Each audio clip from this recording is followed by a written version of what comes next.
سورۃ الکہف کی ابتدا ہوتی ہے. کہف کہتے ہیں غار کو، کیو کو. اس سورت کو سورۃ الکہف اس لیے کہا جاتا ہے کیونکہ اس میں اصحاب کہف کا ذکر ہے. یہود نے اللہ کے نبی صلی اللہ علیہ وسلم سے 3 سوالات پوچھے تھے، یا مشرکین نے یہودیوں سے پوچھ کر اللہ کے نبی صلی اللہ علیہ وسلم سے 3 سوالات پوچھے تھے. ایک روح کیا ہے، جس کا بیان سورہ بنی اسرائیل میں یا سورہ اسراء میں گزر گیا. دوسرا سوال اصحاب کہف کون ہیں، یہ بتائیں کون تھے اللہ، تو سورۃ الکہف میں اس کا ذکر ہے. اور تیسرا سوال تھا کہ ذوالقرنین کون تھے، ان کا قصہ بتائے، تو یہ بھی سورۃ الکہف میں ہی ذوالقرنین کا بھی قصہ ہے. تو اصحاب کہف کہ جب یہ سوالات اللہ کے نبی صلی اللہ علیہ وسلم سے کیے گئے تو آپ صلی اللہ علیہ وسلم نے فرمایا تھا کہ میں کل بتاؤں گا، کیونکہ وہی آنے کا انتظار تھا آپ کو کہ بھئی آپ کو تو نہیں معلوم تھا کہ روح کیا ہے، اصحاب کہف کون تھے، ذوالقرنین کون تھے. یہ تو وحی کے ذریعے اللہ تعالیٰ بیان کرتے تھے، بتاتے تھے. تو اللہ کے نبی نے ان لوگوں سے کہا کہ میں کل بتاؤں گا، آپ کو انتظار تھا کہ وحی آتی، لیکن آپ صلی اللہ علیہ وسلم انشاءاللہ کہنا بھول گئے. تو وحی جو ہے کچھ دنوں تک آنا بند ہو گئی.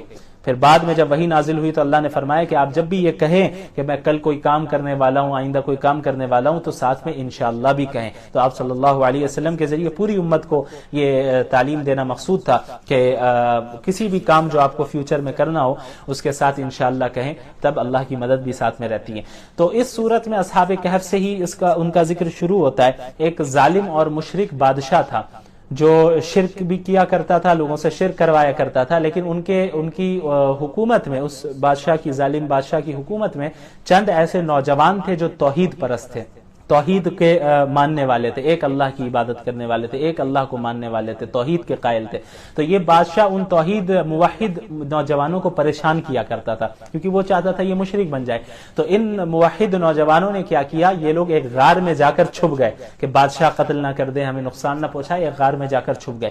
وہاں اللہ تعالیٰ نے ان پر نیند طاری کر دی اور تقریباً 309 سال تک اللہ تعالیٰ نے اپنی قدرت سے انہیں سلائے رکھا. اللہ تعالیٰ نے فرمایا کہ وَتَرَى الشَّمْسَ إِذَا طَلَعَتْ تَزَاوَرُ عَنْ كَهْفِهِمْ ذَاتَ الْيَمِينِ وَإِذَا غَرَبَتْ تَقْرِضُهُمْ ذَاتَ الشِّمَالِ وَهُمْ فِي فَجْوَةٍ مِّن ذَلِكَ مِنْ آيَاتِ اللَّهِ. غار اور جو کیو ہے وہ اس کی صورت بھی اس طرح تھی کہ ہوا آنے کی پوری جگہ وہاں پہ تھی، اور جب سورج طلوع ہوتا تو دائیں طرف روشنی پڑتی، اندر غار کے اندر دائیں حصے میں روشنی پڑتی، جب غروب ہوتا تو بائیں حصے میں روشنی پڑتی، اور وہ لوگ بیچ میں بالکل سوئے ہوئے تھے، یعنی ڈائریکٹ دھوپ ان کے جسم پر نہیں پڑ رہی تھی. تو اللہ تعالیٰ نے ان کے جسم کی حفاظت کی اور ان کے سانس لینے کا بھی انتظام کیا، اور 309 سال تک وہ لوگ اسی طرح سوتے رہے. پھر کیا ہوا کہ بیدار جب ہوئے اتنے سالوں کے بعد تو ایک دوسرے سے سوال کرنے لگے، کم لبثتم، کہ آپ تم لوگ کتنے دن رہے یہاں پر، یعنی کتنے دیر سے ہم لوگ سو رہے ہیں یہاں پر. تو کسی نے کہا، ان میں سے ان لوگوں نے کہا لبثنا یوما او بعض یوم، ہم شاید ایک دن یا کچھ گھنٹے ہی سوئے ہیں. تو پھر انہیں تو معلوم نہیں تھا اتنے سال گزر گئے. تو انہوں نے کیا کہا کہ بھائی ایک ساتھی کو بھیجا کہ آپ جائیں اور ہمارے لیے کھانا لے کر آئے، کیونکہ اب سب نیند سے اٹھے تھے تو انہیں بھوک لگ رہی تھی. اور ان سے یہ کہہ دیا کہ بھائی آپ جائیں اور باہر شہر میں کسی کو پتہ نہیں چلنا چاہیے ہم کھائیں. ایک تو پاکیزہ حلال روزی تلاش کیجیے اور کسی کو پتہ نہ چلے کہ ہم لوگ چھپے ہوئے اور کس جگہ پر ہے، کیونکہ انہیں ڈر تھا کہ وہ بادشاہ جو ہے ہمیں سزا دے گا.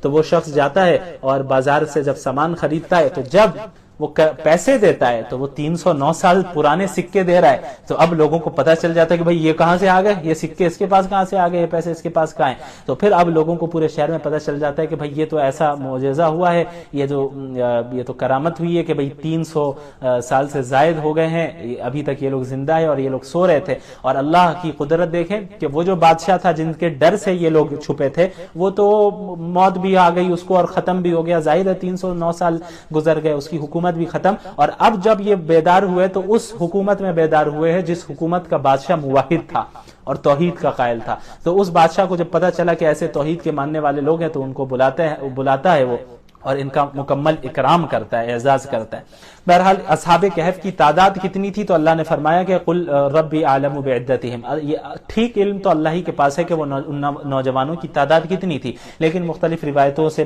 معلوم چلتا ہے، حضرت عبداللہ بن عباس رضی اللہ عنہ نے بھی جیسا فرمایا کہ ان کی تعداد 7 تھی. اس کے بعد 2 آدمیوں کا قصہ ہے آیت نمبر 32 میں، وَضْرِبْ لَهُمْ مَثَلَ الرَّجُلَيْنِ جَعَلْنَا لِأَحَدِهِمَا جَنَّتَيْنِ مِنْ أَعْنَابٍ وَحَفَفْنَاهُمَا بِنَخْلٍ وَجَعَلْنَا بَيْنَهُمَا زَرْعًا. 2 آدمی تھے، ایک کے پاس مال و دولت سے کی ایک کے اندر محبت آ جاتی ہے اور وہ اللہ کا یعنی اللہ کی نافرمانی کرتا ہے اور مال و دولت کو ہی سب کچھ سمجھنے لگتا ہے، اور ایک دوسرا شخص ہے جو دیندار تھا، اس نے اپنے مال کو اللہ کے راستے میں خرچ کیا، تو وہ مومن بندہ اس کو سمجھایا کرتا تھا کہ بھئی تم صرف مال و دولت سے ہی محبت کرتے ہو، اسے ہی تم نے سب کچھ سمجھ لیا ہے، حالانکہ تمہاری حیثیت کیا تھی، تم تو ایک نطفے سے اللہ نے تمہیں بتایا اللہ کے ساتھ شرک نہ کرو، اللہ کی اطاعت کرو، لیکن وہ نہیں مانتا تھا، اور اسے لگتا تھا کہ اس کا مال و دولت جو ہے کبھی ختم نہیں ہونے والی ہے، اس کے پاس جو مال ہے دولت ہے وہ ہمیشہ رہے گی۔ تو پھر یہی معاملہ رہا کہ آخر میں اس وقت اسے احساس ہوا کہ جب اللہ تعالیٰ نے ان تمام نعمتوں کو اس شخص سے چھین لیا۔ اس کے بعد آیت نمبر 46 میں اللہ نے فرمایا المال والبنون زینت الحیات الدنیا، کہ یہ جو مال ہے اور دنیاوی مال ہے، اولاد ہے، یہ تب تو دنیا کی زینت ہے، یعنی یہ اس کو بقا حاصل نہیں ہے، یہ چیزیں ایک دن ختم ہوگی، مال و دولت ختم ہوگی، اولاد ختم ہو جائے گی، اور ساری رشتہ داریاں اور ساری مخلوقات ختم ہو جائیں گی، لیکن جو چیز باقی رہنے والی ہے وہ اللہ کے نزدیک بہتر ہے ثواب کے اعتبار سے بھی، اور وہ باقی رہنے والی چیز کیا ہے؟ وہ انسان کے اچھے اعمال ہیں، لہٰذا اچھے اعمال سے دل لگانا چاہیے، اچھے اعمال میں اپنے آپ کو مصروف رکھنا چاہیے، یہ ہمیشہ ہمیشہ باقی رہنے والے، باقی مال دولت تو کب ختم ہو جائے پتہ ہی نہ چلے۔ آیت نمبر 60 سے حضرت موسیٰ علیہ السلام اور حضرت خضر علیہ السلام کا قصہ ذکر کیا گیا ہے۔ وَإِذْ قَالَ مُوسَىٰ لِفَتَاهُ لَا أَبْرَحُ حَتَّىٰ أَبْلُغَ مَجْمَعَ الْبَحْرَيْنِ أَوْ أَمْضِيَ حُقُبًا۔ ہوا یہ کہ ایک شخص نے حضرت موسیٰ علیہ السلام سے یہ سوال کیا کہ سب سے زیادہ علم رکھنے والا اس وقت کون ہے دنیا میں، سب سے زیادہ علم رکھنے والا؟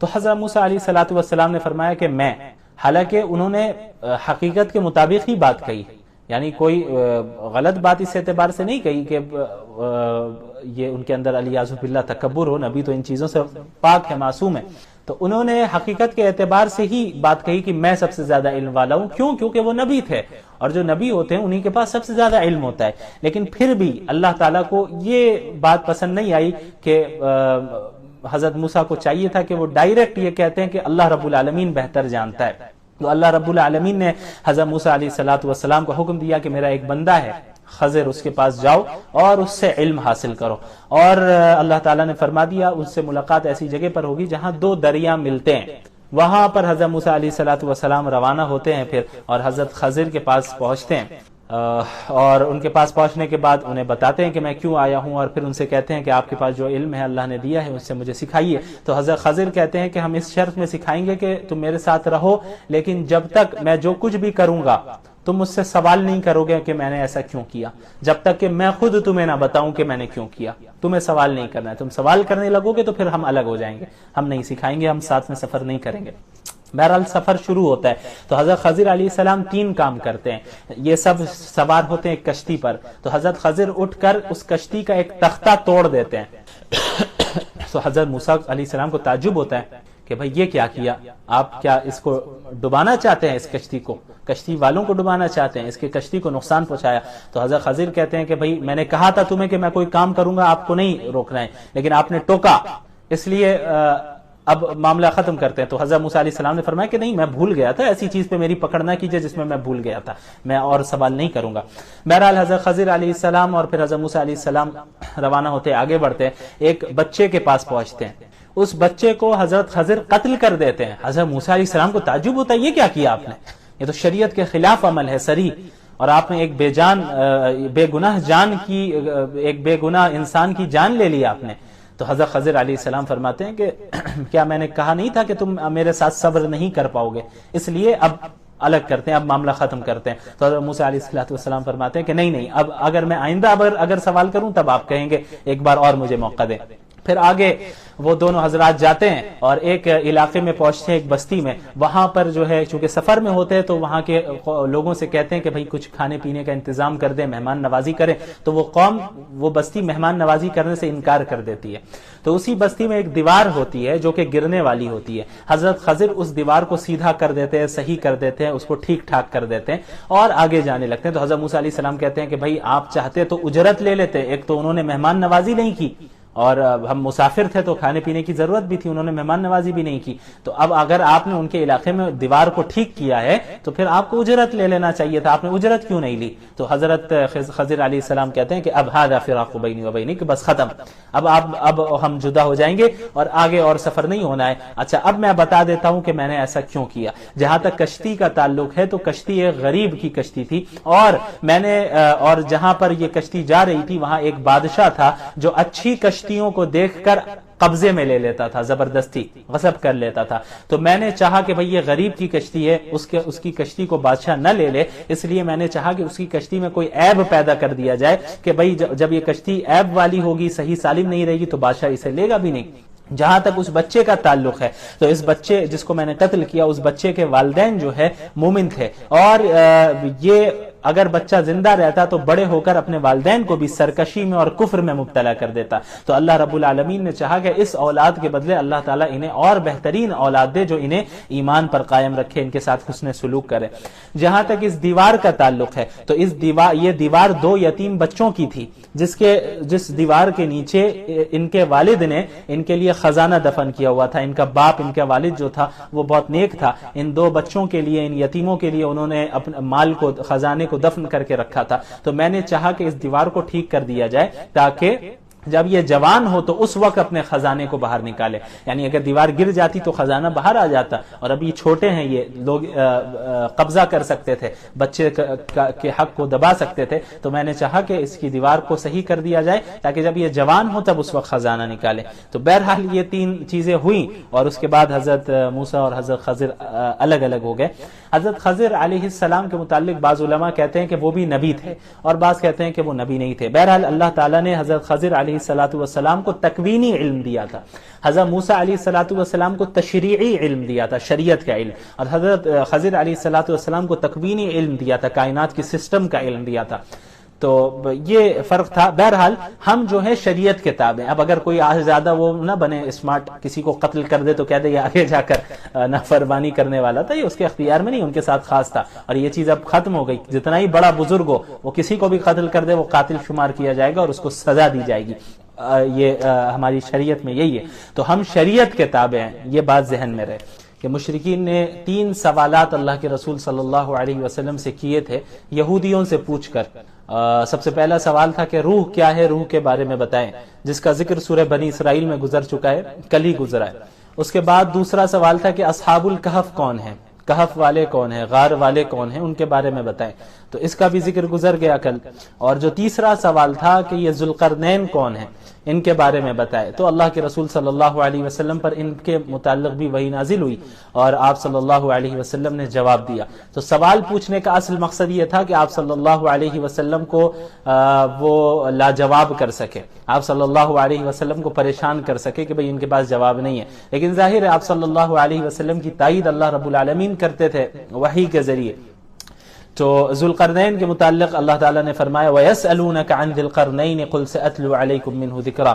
اچھا یہ ذوالقرنین کون تھے، یہ نبی تھے یا نہیں تھے، اس میں علماء کے درمیان اختلاف ہے. لیکن بہرحال جو زیادہ راجح قول ہے، بیٹر اوپینین ہے، وہ یہی ہے کہ وہ نبی نہیں تھے بلکہ ایک نیک دیندار آدمی تھے، بادشاہ تھے. ان کے متعلق میں مختصراً بس یہ بتاتا چلوں، زیادہ تفصیل میں نہیں جاؤں گا. یہ ایسے شخص تھے جنہوں نے پوری دنیا کا سفر کیا تھا، مشرق میں بھی سفر کیا، مغرب میں بھی سفر کیا، اور ہر طرف گئے. تو اسی طرح سفر کرتے کرتے وہ ایک علاقے میں پہنچے، ایک جگہ پہ گئے جہاں کے لوگوں سے انہوں نے بات کی تو ان کی زبان بھی الگ تھی، تو ان کی زبان بھی صحیح سے سمجھ میں نہیں آ رہی تھی. لیکن وہاں کے لوگوں نے حضرت ذوالقرنین کو بتایا کہ ہم یاجوج ماجوج سے پریشان ہیں. یعنی یہ جو وادی ہے، 2 پہاڑوں کے درمیان جو راستہ ہے، وہاں سے وہ آتے ہیں اور یہاں فساد پھیلا کر چلے جاتے ہیں اور تکلیف پہنچاتے ہیں ہم لوگوں کو. تو آپ کو ہم چند پیسے دیں گے، اس کے بدلے آپ اس پہاڑوں کے درمیان جو راستہ ہے اسے بند کر دیں. تو حضرت ذوالقرنین ان سے کہتے ہیں کہ مجھے پیسے کی ضرورت نہیں، اللہ نے مجھے جو دیا ہے وہ بہتر ہے، تم مجھے افرادی طور پر میری مدد کرو، جسمانی قوت کے ساتھ تم میری مدد کرو، میں تمہارے لیے یہ کام کر دوں گا. تو پھر حضرت ذوالقرنین نے دونوں پہاڑوں کے درمیان جو راستہ تھا اس کو لوہے کے تختوں سے اور پگھلے ہوئے سیسے کے ذریعے مضبوطی کے ساتھ اسے اس دیوار بنا دی اور اسے بند کر دیا تاکہ یاجوج ماجوج وہاں سے نکل نہ پائے. بہرحال پھر جب اللہ کا حکم ہوگا تو یاجوج ماجوج دوبارہ باہر آئیں گے. یاجوج ماجوج کوئی جانور نہیں ہے، انسانوں کی ہی نسل ہے. بہرحال اس پر کبھی انشاءاللہ تفصیل سے قیامت کی نشانیاں جو لائیو اسٹریم بھی ہوتی ہے ہماری، اور جو پلے لسٹ ہے آپ یوٹیوب میں جائیں سائنس آف قیامہ کے نام سے، تو اس میں جو ہم لوگوں کی سیریز چل رہی ہے وہ ابھی رک گئی ہے کسی وجہ سے، اس کو انشاءاللہ کنٹینیو کریں گے رمضان کے بعد. اس کے بعد اللہ تعالیٰ نے قیامت کی ہولناکی کا ذکر کیا ہے آیت نمبر 99 میں، وَتَرَكْنَا بَعْضَهُمْ يَوْمَئِذٍ يَمُوجُ فِي بَعْضٍ وَنُفِخَ فِي الصُّورِ فَجَمَعْنَاهُمْ جَمْعًا، کہ قیامت کے دن سور جب پھونکا جائے گا تو اس وقت قیامت کی ہولناکی کی وجہ سے لوگ ایک دوسرے پر چڑھے جا رہے ہوں گے، ایک دوسرے سے ٹکرا رہے ہوں گے بدحواسی کے عالم میں. ایسا معاملہ ہوگا، اتنا خوف طاری ہو جائے گا کہ سب ایک دوسرے سے ٹکرا رہے ہوں گے. اللہ نے اس کا ذکر کیا. اور پھر اللہ تعالیٰ نے آیت نمبر 109 میں اپنی صفات کا اور اپنے کمالات کا ذکر کیا کہ قُلْ لَوْ كَانَ الْبَحْرُ مِدَادًا لِكَلِمَاتِ رَبِّي لَنَفِدَ الْبَحْرُ قَبْلَ أَن تَنفَدَ كَلِمَاتُ رَبِّي وَلَوْ جِئْنَا بِمِثْلِهِ مَدَدًا. کہ اللہ کی جو قدرت ہے، اللہ کی جو صفات ہے، اللہ کی جو کمالات ہیں وہ ان لمیٹڈ ہیں. یعنی اگر آپ تمام سمندر کو تمام اوشنز کو انک بنا لیں اور اس کے ذریعے سے آپ اللہ کے کمالات کو، صفات کو، اللہ کی قدرت کو لکھنے لگے تو وہ پانی کم پڑ جائے، وہ انک کم پڑ جائے اور سارے سمندر خشک ہو جائے، لیکن اللہ کے کمالات تب بھی باقی رہیں گے، ختم نہیں ہوں گے.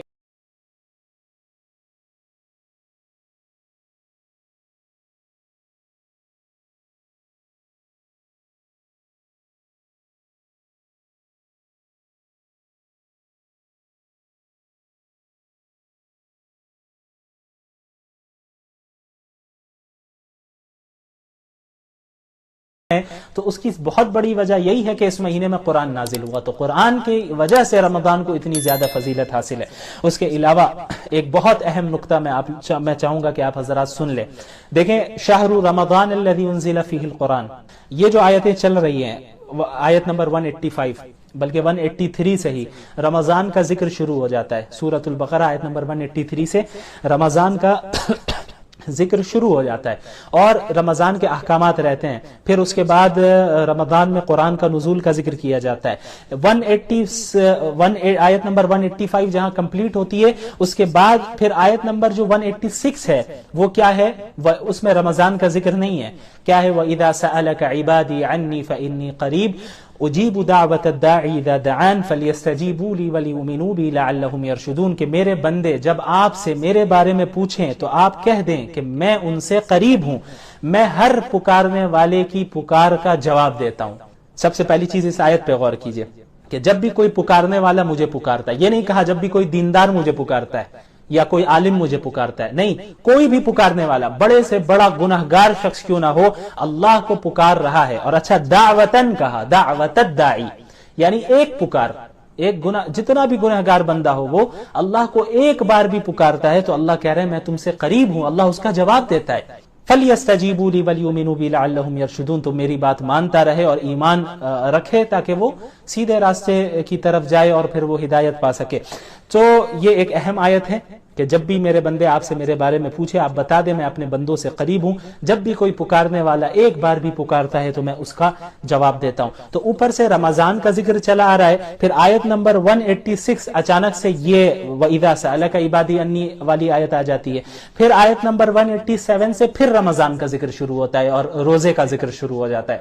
تو شروع میں رمضان اور روزوں کا ذکر، لاسٹ میں بھی رمضان اور روزوں کا ذکر، بس بیچ میں ایک آیت یہ آتی ہے جس کا بظاہر روزے سے کوئی تعلق نظر نہیں آتا، اور وہ یہی ہے کہ جب میرے بندے مجھ سے پوچھے. تو مفسرین نے یہ نقطہ بیان کیا ہے کہ رمضان کے احکامات کا ذکر کرتے کرتے اچانک یہ ذکر کرنا کہ جب میرے بندے میرے بارے میں سوال کرے تو آپ کہیں میں ان سے قریب ہوں اور ان کی دعا کا جواب دیتا ہوں، یہ اس بات کی طرف اللہ نے اشارہ کیا کہ روزے کی حالت میں خصوصاً رمضان کے مہینے میں خصوصاً دعا کا بہت زیادہ اہتمام ہونا چاہیے، بہت زیادہ اہتمام ہونا چاہیے کہ یہ وہ مہینہ ہے اور اس مہینے کے یہ وہ لمحات ہیں جن میں اللہ رب العالمین کثرت سے دعاؤں کو قبول کرتے ہیں. بہت زیادہ اس بات کی پاسبلٹی ہوتی ہے کہ ہماری دعائیں اللہ رب العالمین قبول کرے گا، اور روزے دار کی دعا تو اللہ ریجیکٹ نہیں کرتا اگر ہم ایمان اور اعمال صالحہ کے ساتھ اور تمام چیزوں کا لحاظ رکھتے ہوئے ہم روزے رکھ رہے ہیں تو اللہ روزے دار کی دعاؤں کو ریجیکٹ نہیں کرتا. تو یہ ایک بہت بڑا نقطہ ہے.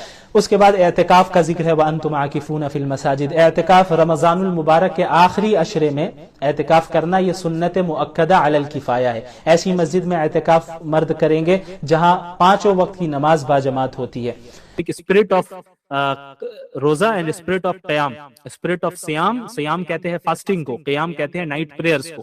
تو اس کی روح کیا ہے، اس کا اسپرٹ کیا ہے، اسے جاننا ہے ہمیں. صرف رسم نہیں ہے روزہ، صرف تراویح اٹھا بیٹھی نہیں ہے، صرف چند سجدوں اور رکوع کا نام نہیں ہے کہ ہم اٹھ رہے ہیں اور بیٹھ رہے ہیں، بلکہ اس کے پیچھے ایک روح ہے. اسلامی عبادات میں ایک روح ہوتی ہے، اسے سمجھنا ہے. اور اس چیز کو ذہن سے نکال دیں کہ رمضان کو ہم رسم و رواج کی طرح نہیں گزاریں گے کہ ہر سال رمضان آ رہا ہے بس وہ افطار پارٹی ہوتی ہے، سحری کرنا ہے، رات میں گھومنا ہے، تراویح پڑھنی ہے امام صاحب کے پیچھے اور دن بھر میں روزہ رکھنا ہے، بس یہی ہے. تو ہم نے ایک رسم بنا لیا ہے اس کو کہ بھئی یہاں سب کر رہے ہیں تو ہم بھی کرنا ہے. تو اس چیز کو سب سے پہلے کلیئر کریں اپنے ذہن میں کہ ہم رسم کے طور پہ روزہ نہیں رکھتے، ہم اسے عبادت سمجھ کے رکھتے ہیں اور اس کے پیچھے جو فضائل ہیں اور جو اہمیت ہے اس کو ذہن میں رکھتے ہوئے کرتے ہیں. تو سب سے پہلی چیز یہ ہے کہ اپنی نیت کو خالص کرنا، نیت کی اصلاح کرنا کہ ہم رمضان کے روزے کس کے لیے رکھ رہے ہیں، رمضان کی عبادت ہم کس کے لیے کر رہے ہیں. ہم اللہ کو راضی کرنے کے لیے کر رہے ہیں. ایک تو یہ ہے کہ بری نیت ہو، لوگوں کو دکھلاوے کے لیے ہم کر رہے ہیں. بھائی روزہ ہم رکھ رہے ہیں تاکہ لوگ دیکھیں، لوگ کہیں کہ ہم روزے دار ہیں، یا روزہ ہم اس لیے رکھ رہے ہیں کہ تاکہ یہ لوگ نہ کہے کہ بھائی دیکھو مسلمان ہے روزہ نہیں رکھتا ہے. نماز تراویح یا قیام اللیل ہم پڑھ رہے ہیں یا عبادتیں کر رہے ہیں اس لیے کر رہے ہیں کہ گھر والے کہیں یا دیکھنے والے کہیں کہ بڑا عابد و ظاہر ہے، یا سب کر رہے ہیں اس لیے ہم کر رہے ہیں. تو یہ دونوں طریقے صحیح نہیں. ایک ہوتا ہے کسی عمل کے پیچھے غلط مقصد ہونا، غلط نیت ہونا، اور ایک ہوتا ہے کہ کسی عمل کے پیچھے کوئی نیت ہی نہیں ہونا. یہ دونوں بری چیزیں.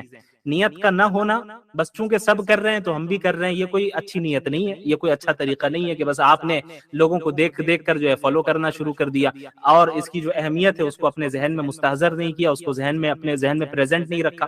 اور بری نیت ہو تو یہ بھی بڑی خطرناک چیز ہے. تو ہماری نیت کیا ہونی چاہیے؟ ہماری نیت یہ ہونی چاہیے کہ ہم رمضان میں تمام عبادتوں کو، چاہے وہ روزہ ہو یا رات کی نماز ہو یا اس کے علاوہ غریبوں کے درمیان صدقہ و خیرات کرنا ہو، افطار کرانا ہو یا سحری کرنا ہو یا نمازوں کا اہتمام ہو، صدقات کا اہتمام ہو، ذکر و اذکار کا اہتمام ہو، یہ سب ہم صرف اللہ کو راضی کرنے کے لیے کر رہے ہیں اور اس لیے کر رہے ہیں کہ اللہ سے تقرب حاصل ہو جائے. رمضان کا جو مہینہ ہوتا ہے یہ ایک ٹریننگ، تربیتی کورس ہوتا ہے. ایک مہینے کے کورس سے اللہ رب العالمین ہمیں گزارتے ہیں کہ پورے 11 مہینے جو ہے ایک بندہ دنیا کے پیچھے بھاگتا رہتا ہے اور کبھی اکثر ایسا ہو جاتا ہے کہ دنیا غالب آ جاتی ہے، اللہ کو بھول جاتا ہے. دنیا غالب آ جاتی ہے، اللہ کو وہ بھول جاتا ہے. تو رمضان کے مہینے میں ٹریننگ ہو رہی ہوتی ہے کہ بھئی اب آ جائیں، جہاں بھٹکے ہوئے جو ہیں، اللہ آواز لگا رہا ہے کہ سب آئیں اور اپنی اصلاح کر لیں، آئیں اور ہمارے قریب آئیں. اب آپ دیکھیں اللہ کے نبی صلی اللہ علیہ وسلم نے رمضان کے متعلق کیا فرمایا. اللہ کے نبی صلی اللہ علیہ وسلم نے فرمایا کہ جب رمضان کا مہینہ شروع ہوتا ہے تو فتحت ابواب الجنہ واغلقت ابواب النار، کہ جنت دروازے کھول دیے جاتے ہیں، جہنم کے دروازے بند کر دیے جاتے ہیں. کیوں بھائی ایسا کیوں کیا جاتا ہے؟ اس کا کیا تعلق ہے؟ ابھی تو ہمیں جنت میں اٹھ کے جانا نہیں، ایسا تو نہیں عید کے دن ہی جنت چلے جائیں یا عید کے دن ہی جہنم چلے جائیں، ایسا تو نہیں ہوتا ہے. کیوں ایسا پھر اللہ تعالیٰ فرماتے ہیں ایسا اس لیے کرتے ہیں چونکہ یہ رمضان کا پروٹوکول ہے. یہ رمضان کا پروٹوکول ہے کہ رمضان کی ابتدا ہوگی، جنت کے سارے دروازے کھول دیے جائیں گے اور جہنم کے سارے دروازے بند کر دیے جائیں گے. یہ انڈیکیشن ہے، انڈیکیٹ کرتے ہیں اللہ رب العالمین اس چیز کی طرف کہ اب میری رحمت کا دروازہ پہلے سے زیادہ کھل چکا ہے. تو جتنے بھٹکے ہوئے ہو تم، جتنے بڑے گناہ تم نے اپنے پاس میں کر رکھے ہو، آؤ اب رجوع کر لو، آؤ اور اب توبہ کر لو، آؤ اور اپنی اصلاح کر لو، میں تمہاری مغفرت فرماؤں گا. اس میں اخلاص پیدا کر کے کرنا ہے کہ ہم جو کام کرنے کے لیے جا رہے ہیں وہ اللہ رب العالمین کے لیے ہی کرنے جا رہے ہیں. اور اسی طرح اللہ کے نبی صلی اللہ علیہ وسلم نے رمضان میں جو ہے روزوں کی جو اہمیت ہے اسے بھی بیان کیا. روزہ کیوں رکھتے ہیں؟ قرآن کریم میں اللہ نے کیا فرمایا ہے؟ یا ایھا الذین آمنوا کتب علیکم الصیام کما کتب علی الذین من قبلکم لعلکم تتقون، کہ اے ایمان والو تم پر روزے اس لیے فرض کیے گئے ہیں جیسے تم سے پہلے کے لوگوں پر فرض کیے گئے تھے، اور اس لیے فرض کیے گئے ہیں تاکہ تم متقی ہو جاؤ، تقوی والے ہو جاؤ. تو روزے کا مقصد باڈی فٹنس نہیں ہے، روزے کا مقصد کیا ہے؟ تقوی حاصل کرنا ہے. بعض لوگ سائنٹیفک بینیفٹس کو روزے کا مقصد قرار دیتے ہیں، یہ غلط بات ہے. ابھی آپ جو ہے وہ ڈائٹری اینڈ سلیپنگ ہیبٹس کے اوپر بھی جو ڈاکٹر صاحبہ آئیں گی وہ گفتگو کریں گی، تو سائنٹیفک بینیفٹ بھی ہو سکتا ہے بعض بتائیں، تو اسے بھی اچھے سے سننا ہے. لیکن یہ یاد رکھنا ہے کہ وہ سائنٹیفک اور میڈیکل بینیفٹس روزے کا مقصد نہیں ہے، وہ روزے کے فائدے ہیں، سیکنڈری درجے کی چیزیں ہیں. وہ اصل مقصد کیا ہے روزے کا؟ عبادات کا اصل مقصد کیا ہے؟ اللہ کو راضی کرنا اور تقوی حاصل کرنا. تقوی کہتے کسے ہیں؟ حضرت عمر بن خطاب رضی اللہ عنہ نے ایک مرتبہ حضرت عبداللہ بن مسعود رضی اللہ عنہ سے سوال کیا کہ بتائیں آپ کہ تقوی کسے کہتے ہیں؟ تو حضرت عبداللہ بن مسعود رضی اللہ عنہ نے فرمایا کہ اے امیر المومنین، کیا آپ نے کبھی ایسے راستے سے گزرے ہیں کہ چاروں طرف یا دونوں طرف سے دھاردار جو ہے درخت یا جو ہے وہ پیڑ پودے ہوں کاٹے والے، جس میں چاروں طرف سے کاٹے لگے ہوں اور بیچ میں راستہ بالکل پتلا ہو؟ تو حضرت عمر بن خطاب رضی اللہ عنہ نے فرمایا کہ ہاں، ایسے راستے سے ایک مرتبہ گزرنا ہوا ہے. تو عبداللہ بن مسعود رضی اللہ عنہ نے حضرت عمر بن خطاب رضی اللہ عنہ سے فرمایا کہ تو بتائیں آپ پھر اس راستے سے کیسے گزرے تھے؟ تو حضرت عمر رضی اللہ عنہ نے فرمایا کہ میں نے اپنے ہاتھ کو اور اپنے کپڑوں کو، اپنے دامن کو، اپنے آستین کو سمیٹ لیا اور بالکل سیدھے راستے سے آگے نکل گیا. حضرت عبداللہ بن مسعود نے فرمایا کہ بس یہی تقوی ہے کہ آپ کے معاشرے میں، آپ جہاں رہ رہے ہیں، چاروں طرف سے گناہ کے کانٹے اور فتنوں کے کانٹے موجود ہیں. آپ اپنی دنیا کو سمیٹ لیں، اپنے آپ کو سمیٹ لیں، ان فتنوں سے نہ اپنی آستین کو پھنسائیں، نہ اپنے دامن کو پھنسائیں، نہ اپنے ہاتھ کو، نہ اپنے جسم کے کسی حصے کو پھنسائیں. اپنے آپ کو سمیٹ کر بس صراط مستقیم پر سیدھا چلتے چلے جائیں. یہی تقوی ہے، یعنی اللہ کا لحاظ رکھنا، اللہ کا لحاظ رکھنا، گناہوں سے اپنے آپ کو دور رکھنا، یہ جو ہے تقوی ہے. اور روزے کا مقصد ہی یہ ہے. روزے میں کیا ہوتا ہے؟ ایک انسان حلال چیزوں سے بھی رکتا ہے اللہ کے حکم سے. اب آپ بتائیے، ایک گلاس پانی جو آپ پیتے ہیں، ابھی افطار کے لیے دسترخوان آپ نے بچھا دیا، فروٹس لگا دیے، پکوڑے لگا دیے اور سموسے آپ نے لگا لیے، پانی اور روح افزا اور ساری چیزیں رکھ لی آپ نے اپنے ساتھ. پانی موجود ہے، اس ایک گلاس ہے جس میں وہ پانی ہے جسے آپ کو پینا ہے، لیکن ابھی مغرب کا وقت نہیں ہوا ہے، تو ابھی آپ کے لیے وہی پانی پینا جائز نہیں ہے، حرام ہے. لیکن جیسے ہی مغرب کا وقت ہوگا تو وہی پانی پینا، وہی پانی جو اسی گلاس میں رکھا ہے، وہی آپ کے لیے جائز ہو جائے گا، بلکہ ضروری ہو جائے گا، کیونکہ آپ کو روزہ بھی ٹائم پہ کھولنا ہے. تو یہ آخر کیا مسئلہ ہے؟ پانی تو وہی ہے، کوئی الگ پانی تو نہیں ہے. وہ پانی جو ابھی 1 منٹ پہلے جس کو پینا جائز نہیں تھا، اب 1 منٹ کے بعد اس کو پینا جائز ہو گیا، بلکہ ضروری ہو گیا. یہ آخر کیا مسئلہ ہے؟ ایسا کیوں ہوا؟ یہ اللہ کے حکم کی وجہ سے ہوا، کہ اصل اللہ کا حکم ہے. اللہ کا حکم جہاں کہے گا، اللہ نے جہاں کہہ دیا یہاں رک جاؤ، بس ہمیں رک جانا ہے. اللہ نے جہاں کہہ دیا بس آگے بڑھو، ہمیں آگے بڑھنا ہے. یہ ہے ایک متقی مومنین کی صفت، متقی کی صفت اور مومن کی صفت، کہ اللہ کے حکم کے سامنے اپنی چیز کو سرنڈر کر دینا ہے، اپنی چیز کو، اپنی خواہشات کو پیچھے ڈال دینا ہے. تو رمضان میں تربیتی کورس ہے، یہ ٹریننگ ہوتی ہے پورے سال کے لیے. کیا ٹریننگ ہوتی ہے؟ کہ جس طریقے سے رمضان کے مہینے میں آپ اللہ کے حکم سے حلال چیزوں سے رک رہے ہیں ٹیمپرری طور پہ، صبح صادق سے لے کر غروب وقت تک آپ کھانے پینے سے اور سیکشول ریلیشن سے آپ اپنے آپ کو دور رکھ رہے ہیں، رکھنا ہے، ضروری ہے، فرض ہے، ورنہ آپ گنہگار ہوں گے. اللہ کے حکم سے جو ہے آپ نے حلال چیزوں کو وقتی طور پہ آپ اپنے آپ کو آپ نے دور کر لیا. تو یاد رکھیے، پورے